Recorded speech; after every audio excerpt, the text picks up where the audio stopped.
ngarang phanggiba akhoi result tu da ai isamak sunga yaba ngamoi amukta thengnagidri akoina DC da thamba EVM machine vote machine thiba haibasi akoina khangakpadagi lakpani adubu handak khangogdana DM college da constituency mangagi machine thamaga vote machine thigani haidana hairakoda thangwaiban kendra yaugre masida akhoi ahambada dum chingnaba phawgre maramdi karigi noida jotin waikhongi haugalakpada akhoi magi against the leba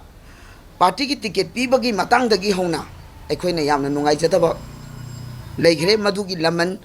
khumba wena handaki sida aranba pambai sizinagre habese ai isagi thajadabani amadi aigi BJP ki karyakata mayamna mahila ki kata mayamna madu akhoi gi handaki result sida yaba sungam habese aigi wafam